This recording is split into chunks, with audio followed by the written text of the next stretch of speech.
Olá, aqui é a professora Luciana Oliveira e hoje eu vou falar sobre fisiologia da neurohipófise, que também é conhecida como hipófise posterior. A neurohipófise, ela é uma estrutura que se projeta do sistema nervoso central, do assoalho do terceiro ventrículo, e na verdade ela é formada, apesar da gente falar que é um tecido endócrino, mas não é um tecido glandular. Ela é formada pelas terminações axonais de neurônios hipotalâmicos, que então o corpo celular fica lá no hipotálamo e os axônios então se projetam, formando a haste hipofisária, e as terminações axonais é que compõem, que formam a neurohipófise. E ela é responsável pela produção de dois hormônios, que a gente vai falar hoje.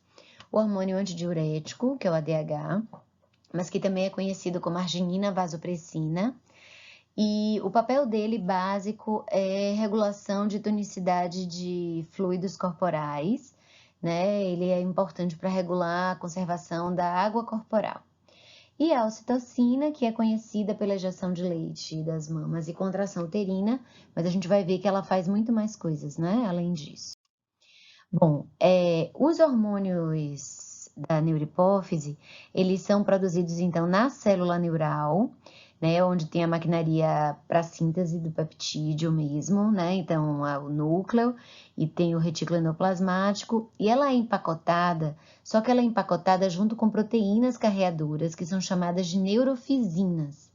E as neurofisinas, então, elas vão ficar ligadas tanto ao ADH quanto à ocitocina, que o exemplo está mostrando só o ADH, e elas permitem esse transporte ao longo do axônio até chegar na neurohipófise, onde então eu tenho apenas as moléculas de hormônio, né, no caso aqui da arginina vasopressina, ou ADH, que vão ser liberadas.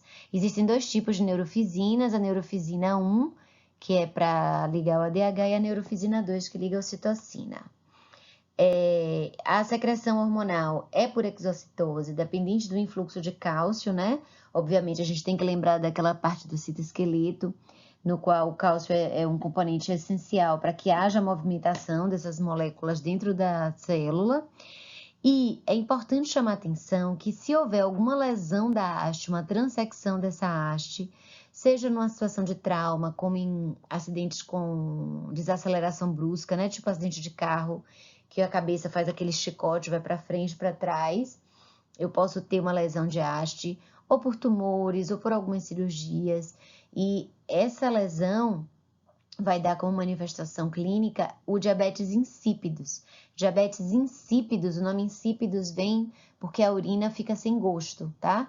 E houve um tempo em que os médicos realmente provavam a urina para fazer uma avaliação, e aí eles viram que tinha gente que urinava muito, que a urina era doce, que é diabetes mellitus, que é decorrente de hiperglicemia, e a que não tinha gosto, e que eles chamaram de diabetes insípidos, porque ela é decorrente dessa alteração do hormônio antidiurético, né, do ADH.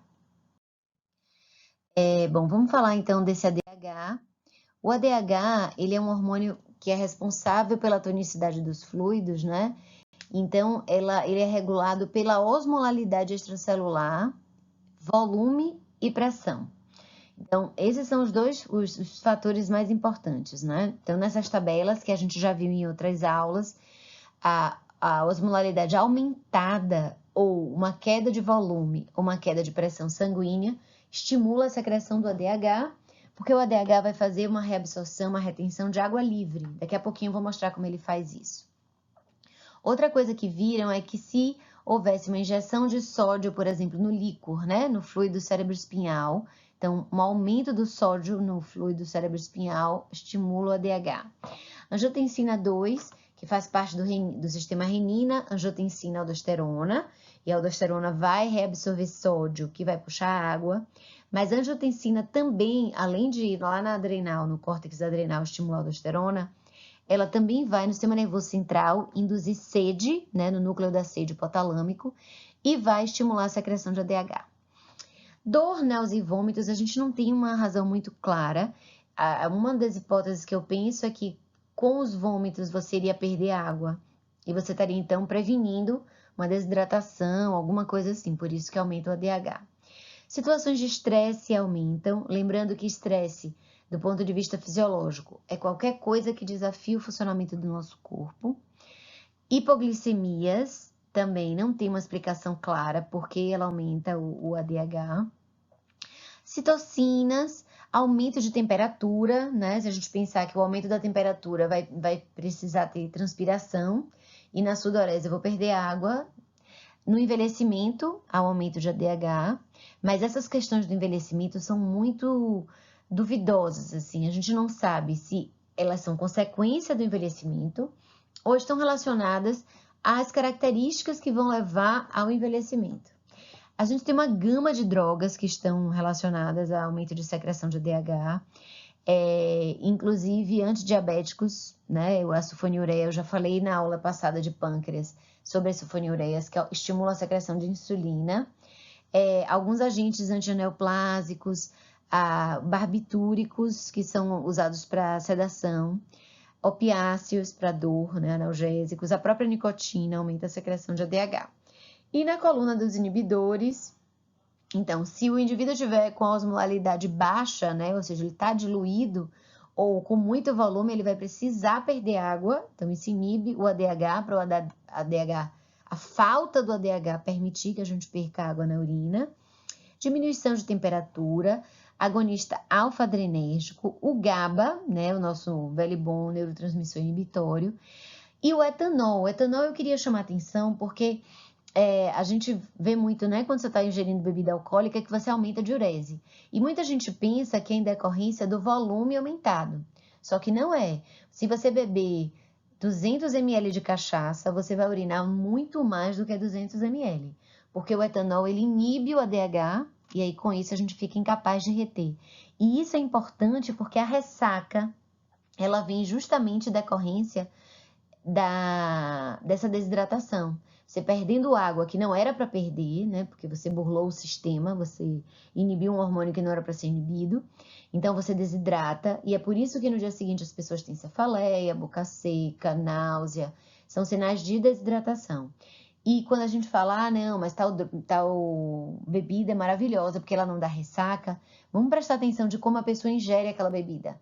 Então, por exemplo, tem o uísque que as pessoas botam com gelo, ou o gelo é de água de coco, ou vinho, aquele vinho caro, né? Que as pessoas tomam vinho pela degustação do vinho, pelas características do paladar. E ela bebe água. Por que ela bebe água? Porque ela vai lavando a papila gustativa para continuar apreciando a qualidade do vinho. Então, parece que é o vinho que é bom o bastante, mas na verdade é porque você não se permite desidratar. O cortisol e o hormônio tiroidiano também estão relacionados à inibição do ADH. O peptídeo natriurético atrial, ele é um hormônio produzido no átrio, né, no átrio direito do coração, e ele faz natriurese, que é a eliminação de sódio na urina. Então, um hormônio que elimina sódio, ele faz arrastar água. Se ele vai levar a eliminação de água junto, ele precisa inibir o ADH. E o lítio é um inibidor do ADH, e doente psiquiátrico, algumas doenças psiquiátricas usam muito o carbonato de lítio. Então, não é incomum nós vermos pessoas que têm doença psiquiátrica que usam lítio e tem manifestação de aumento da diurese. Só que como são pessoas que estão conscientes e tal, elas bebem mais água e compensam que elas estão perdendo a mais na urina, porque o lítio ele é muito bom, principalmente para distúrbio bipolar, né? Para a oscilação da mania e humor depressivo. Então, é melhor você deixar o lítio e compensar com a água oral do que tirar o lítio só porque o paciente está urinando um pouco mais. Bom, como é que o ADH funciona? Então, ele é responsável pela reabsorção da água livre. Ele não precisa reabsorver o sódio e o sódio puxar, né? E o ADH, ele se liga num receptor que é chamado de receptor V2. Isso vai fazer modificações intracelulares, promovendo a expressão de aquaporinas. E a passagem da água pela aquaporina é por gradiente osmótico. E isso vai ser extremamente importante. Eu vou mostrar umas figuras que vão ajudar a gente a entender melhor. Então, com isso, a ação do hormônio antidiurético, ele vai reduzir a eliminação de água livre e, consequentemente, diminuir a diurese. E o ADH ele pode ligar em outros receptores. Então, existem receptores V1 e V2, e o V1, inclusive, é dividido em V1A e V1B. O V1A, ele é um vasoconstrictor. Então, ele vai, e o nome vasopressina vem daí, e o fato dos receptores serem V é justamente por causa do AVP, porque apesar do hormônio fazer as duas coisas, então ele tanto é vasopressor quanto antidiurético, ninguém quis abrir mão do nome, e só que quem descreveu os receptores foram os pesquisadores que estudavam como vasopressor, né, como arginina vasopressina. Então, o nome veio do receptor V1, e aí o V1A é um vasoconstrictor, ele ativa a contração de músculo liso das arteríolas. Aqui é para mostrar a aquaporina, então a gente vê aqui que a aquaporina é uma proteína que atravessa a membrana múltiplas vezes, e a gente precisa fixar nesses 6 aminoácidos, 3 nessa alça e 3 nessa outra. Quando esse peptídeo, né, se une e monta e forma a estrutura tridimensional da aquaporina, esses 6 aminoácidos se unem e eles fazem um poro que permite a passagem da água, já que, se a gente lembrar que a membrana é bilipídica, né? Então, lipídio repele água. Então, para que essa água consiga atravessar, existem as aquaporinas. São diversas aquaporinas. Aqui é uma figura de um trabalho até antigo, mas que mostra a aquaporina 1.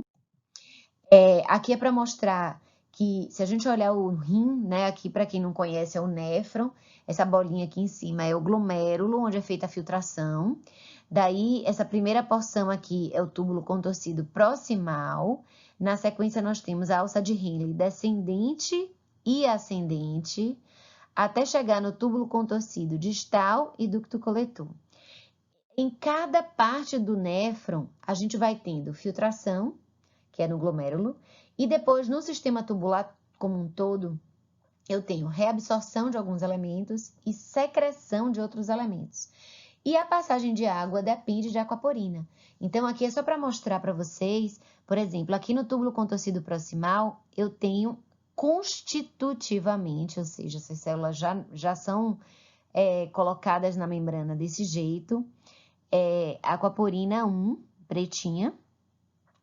E essa aquaporina 1, ela permite, então, que a água que foi filtrada, e todo o nosso sangue praticamente é filtrado várias vezes por dia, né, nas 24 horas, a água é reabsorvida completamente, ou melhor, a maior parte dela, né? Só vai ficar aquilo que é essencial para eliminar os excretas.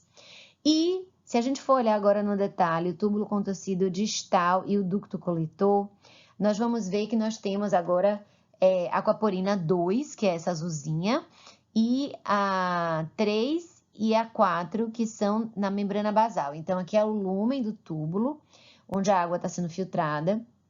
E se tiver AVP, né, ou ADH, né, que é o mesmo hormônio, o transportador que está no citoplasma, ele vai migrar para a membrana celular, e daí permitir abrir um poro. Como a célula é mais concentrada do que o meio tubular, né, do que a luz tubular, a água vai entrar, vai diluir aqui, vai criar um gradiente e ela vai sair.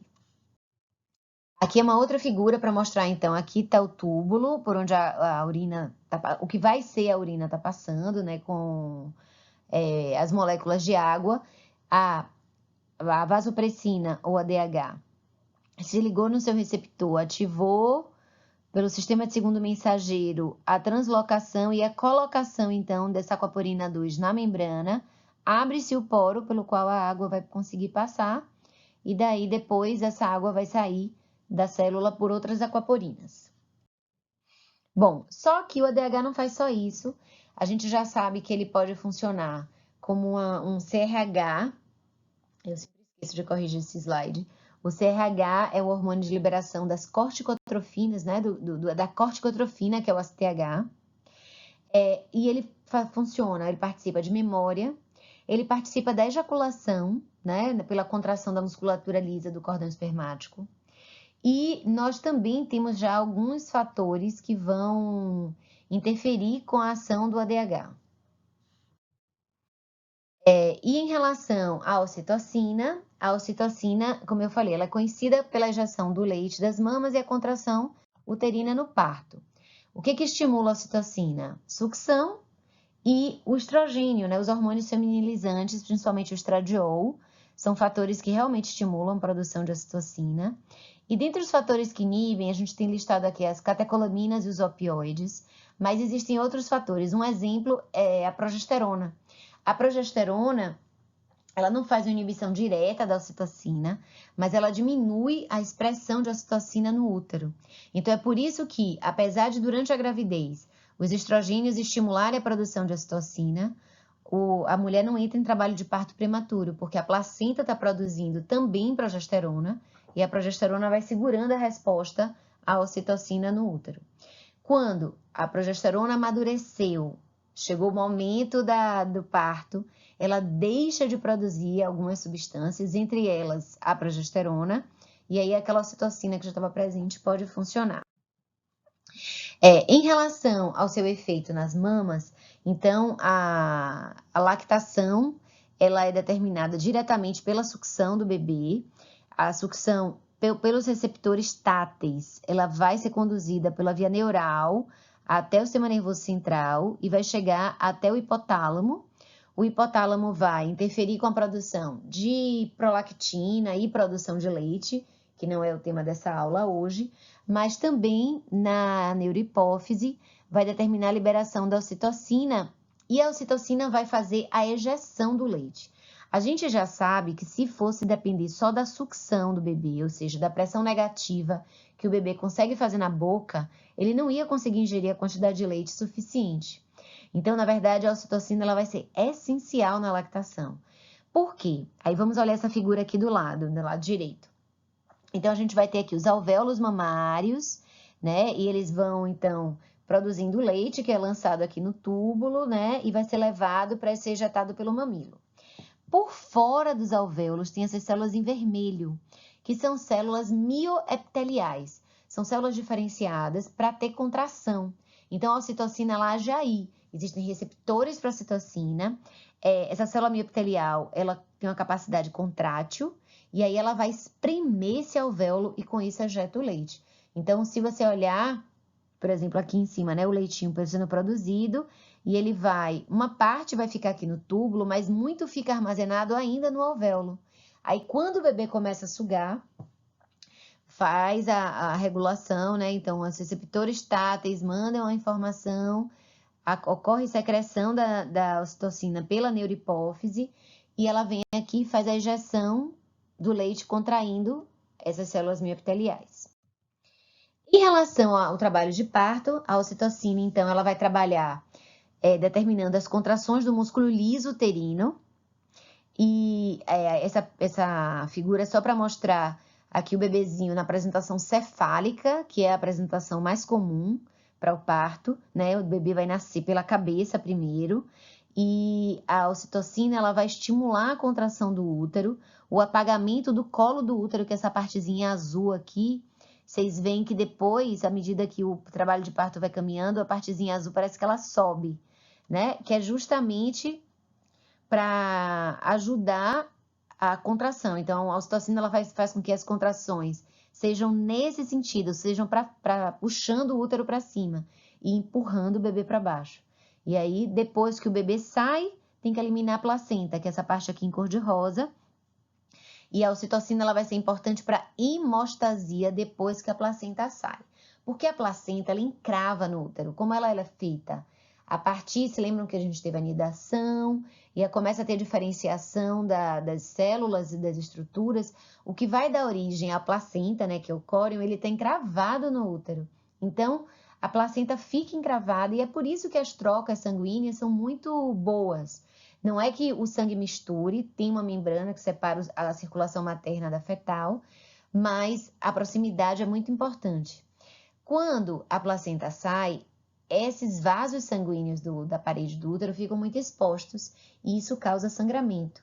Então, a ocitocina ela continua sendo produzida e por isso que a amamentação também é importante para que o útero volte ao seu tamanho original e também para que pare esse sangramento pós-parto, para que a haja um fechamento mecânico. Então, cada vez que o músculo contrai, ele aperta aquele orifício onde estava aqueles orifícios, né, que são vários, onde estava a placenta, e aí ele vai conseguindo parar o sangramento, tá? Hemostasia é parada de sangramento.